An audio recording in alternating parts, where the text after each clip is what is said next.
Good YouTube, man. It's your boy, Jake Willie Silly, man. AKA Mr. Take It Easy before you end up like Busy. Make sure you follow my Instagram and Twitch in the description down below. Everything you need to know about your boy Jay is in the description down below. Like, bro just want me to, I ain't gonna lie, bro just want me to respond to him. Bro know, I think bro was in the stream yesterday when I reacted to the Could Have Been Love. Bro know I reacted to it. Bro just want a response. You know what I'm saying? But we got the most embarrassing draft in NFL history. You know what I'm saying right here. And like I said, y'all, bro, I'm not gonna lie. This freaking draft was so stacked. And I feel like, honestly, because like I said, we just signed. And like I said, y'all, I'm going to say it all the time. You know what I'm saying? Your boy Jay, you know what I'm saying? Is a Twitch streamer, like I always say, because I be saying that, bro, because, you know, a lot of y'all, bro, you know, your boy Jay not even on Instagram. I don't even know when I'm going to get back on Instagram. But, you know what I'm saying? You know, a lot of y'all, I be feeling like I got to tell y'all about my Twitch, because a lot of y'all don't know about my Twitch. And every video that I drop on YouTube is from my Twitch stream. I'm not really a YouTuber. That's like a freaking, that channel is like a Jay Willie Silly live channel. You know what I'm saying? That's what it really is. You know what I mean? But this draft right here, bro, honestly, was the most exciting draft that I've ever seen, honestly, bro. You know, it was so many sleepers. Even in the 7th round, I can't believe Tez Johnson fell that far. Kobe Bryant went undrafted. You know what I'm saying? Like, it was just so much. Like, Cam Scatterbull, like us drafting Cam Scatterbull, bro. I was like, bro, I couldn't believe that bro actually dropped that far. You know what I'm saying? My opinion was a top 5 running back in college. In my opinion. You know what I'm saying? Bro single-handedly almost beat Texas. You know what I mean? So Cam Scatterbull, bro, just dropping that far, bro. You know, us getting Jackson Dart, Abdul Carter, man. You know, this draft class was stacked, but definitely Shedeur Sanders, bro. How they did Shedeur Sanders, I don't know what reason. Word on the streets is that bro interviews was terrible, came off as cocky. You know what I mean? I knew it was something. It definitely wasn't nothing to do with his field play for sure. We all know that Shedeur Sanders was, you know, if not he wasn't better than Cam Ward. Honestly, I'll take Shedeur over Cam Ward. That's just me personally. I like Shedeur the way he plays over Cam Ward, bro. So for me, Shedeur Sanders was the best QB in the draft. But, you know, it was something, bro, that rubbed off, you know, the wrong way, honestly. I knew he wasn't going to go undrafted, but I just couldn't believe that.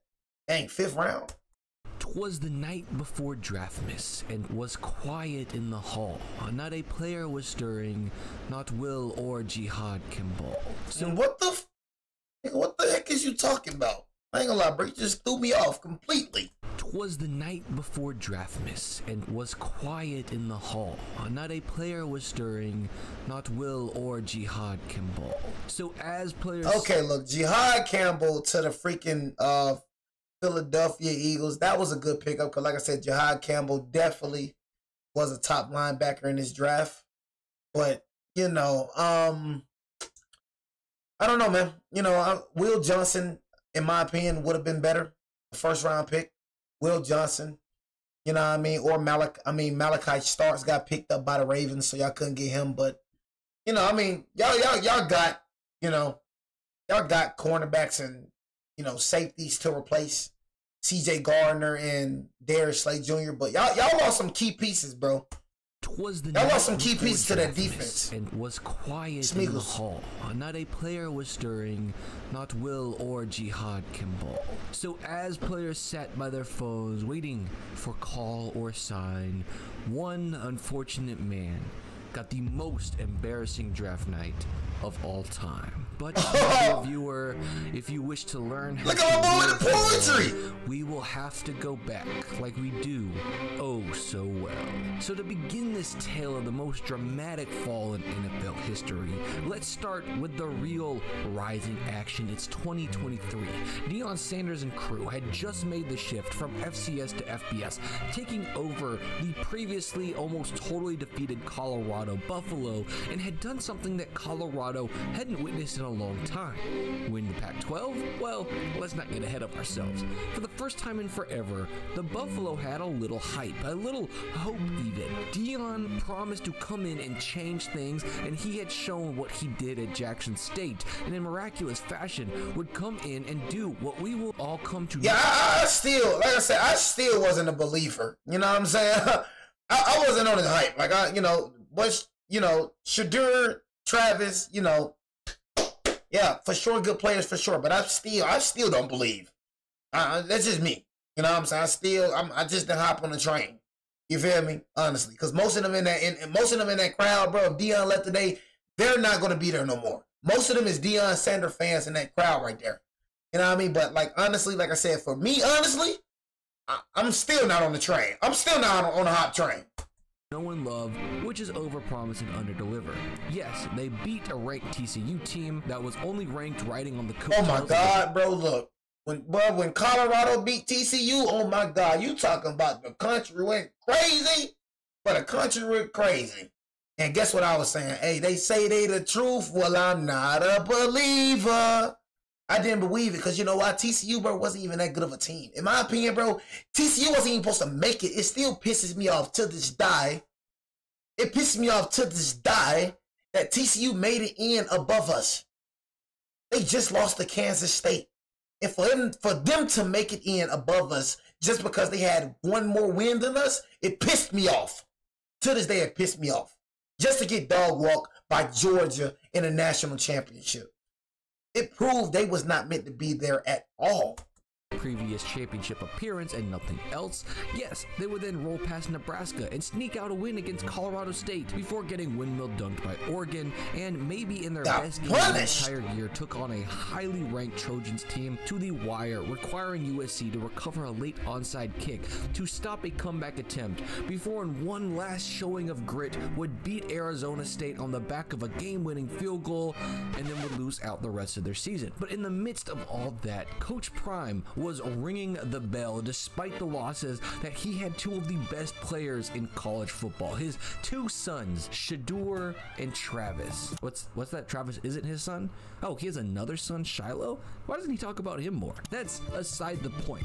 Because you know, Shiloh is one band, one sound. You know what I'm saying? Shiloh, man, I'm surprised Shiloh got signed by the Tampa Bay Buccaneers. I was like, what, Shiloh? I couldn't believe Shiloh got freaking signed by the Tampa Bay Buccaneers. Because we all know Shiloh is one band, one sound. And Travis. What's that? Travis isn't his son?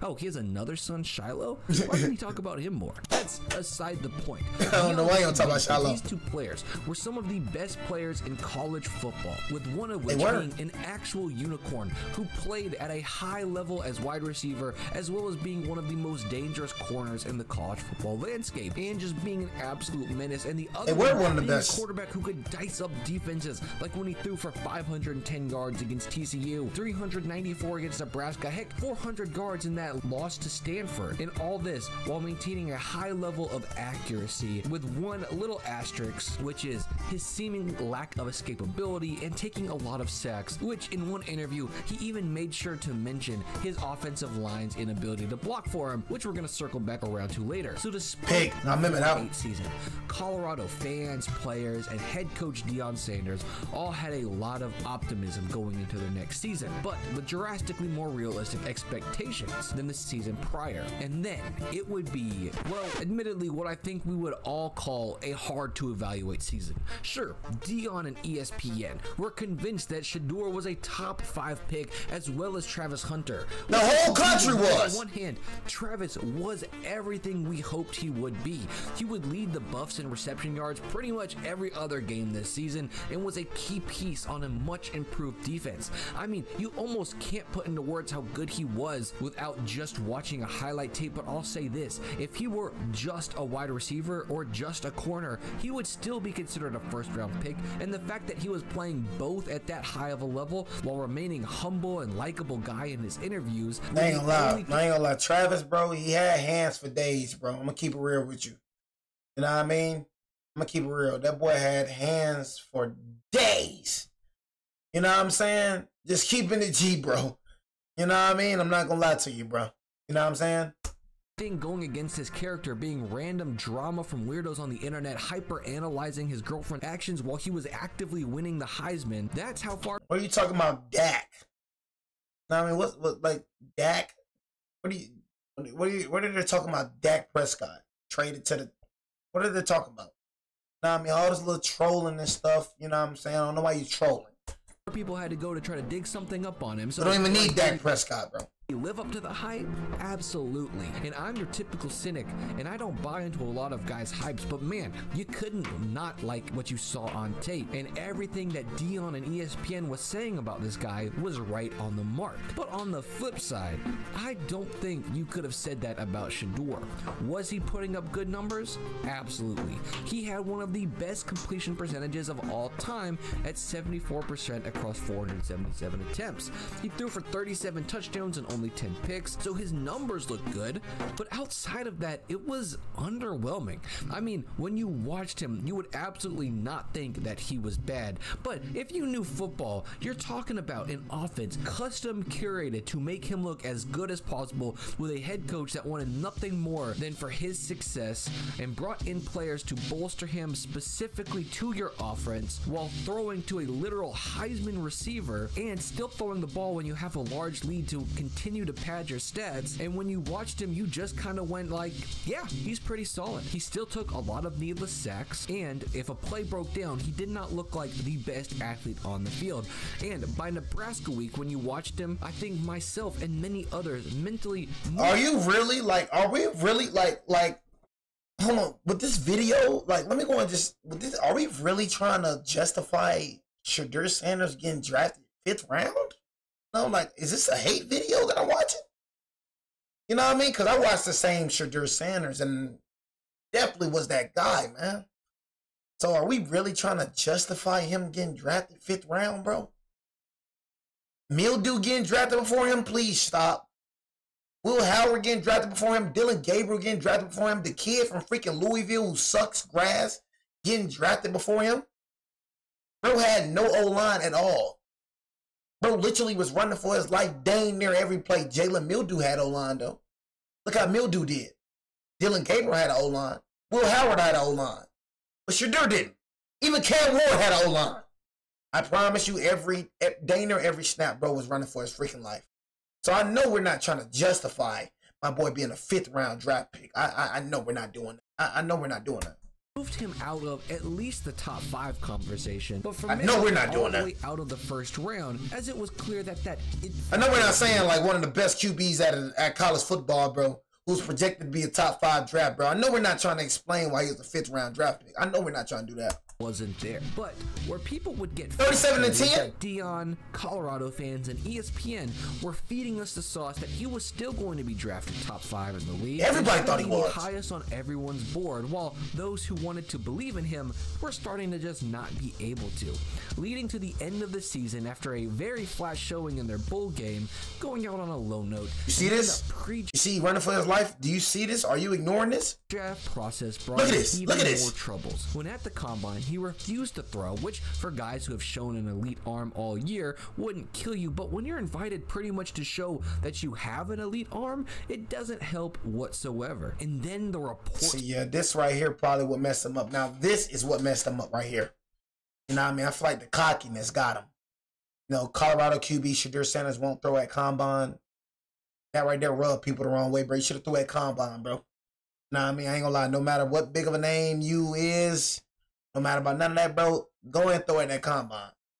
Started coming out about an absolute disaster class from the interviewing process. He was trying to dictate who would draft him and who wouldn't. He allegedly was making GMs feel small and having an overall sense of entitlement about him, according to reports. Now, it's not uncommon for certain reports to come out, and most people take them with a grain of salt, as it can sometimes be GMs trying to hopefully knock somebody down a spot or two so they don't have to trade up to go get them. And the Sanders crew seemed pretty confident that that was the case as we got to draft day, where Shedeur, with a glistening chain in a custom-built room marked with the word legendary everywhere, was prepared for a day that would in fact be legendary, just not the one Shedeur was expecting.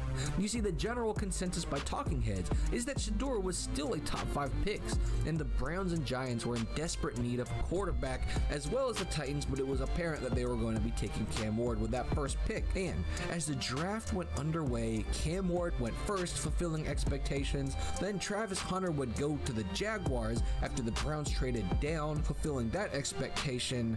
But with the 3rd pick, the Giants selected edge rusher Abdul Carter. For what it's worth, I mean, it's not like I was surprised by this. Like, even though the Jags, I'm thinking that the Cleveland Browns gonna take them.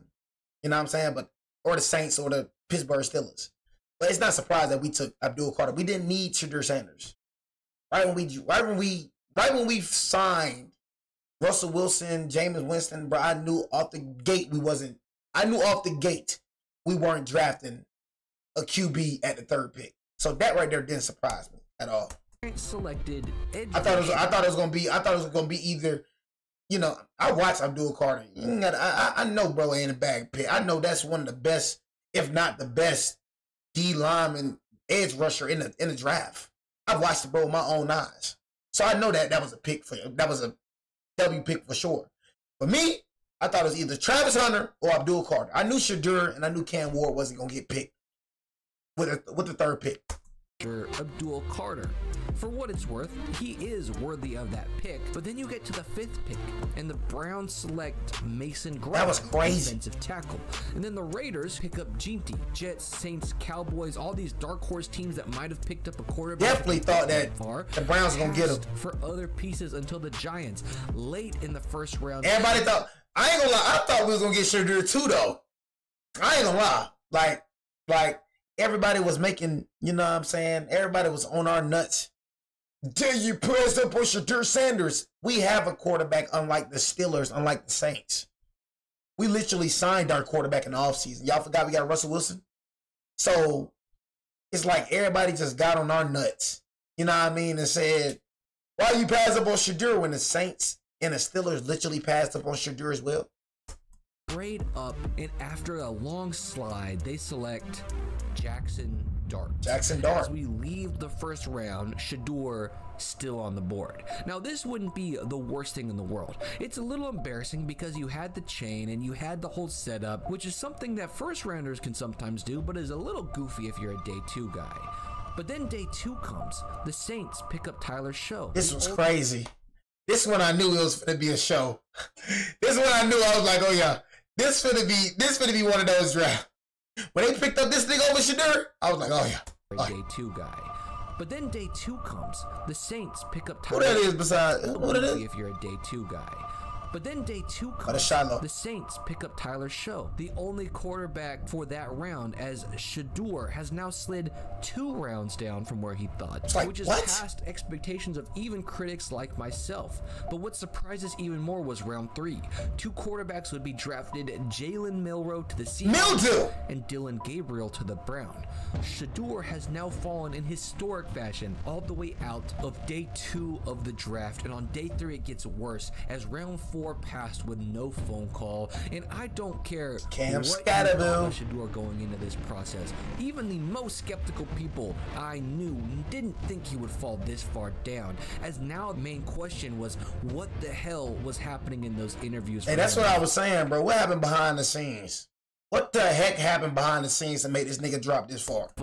Many reports have come out that he was wearing his headphones, taking FaceTime calls, and having music blasting, but even that, to go from a projected top 5 pick to barely getting drafted in the first 5 rounds might be one of the most embarrassing and one of the greatest falls of all time. You talk about 2 dogs, 1 bone? I mean, bro, it don't really matter now. Don't matter. Got drafted. In my opinion, he should be QB1. You know what I mean? Honestly, he should be QB1 over Dylan Gabriel, over Deshaun Watson. Or I ain't gonna lie.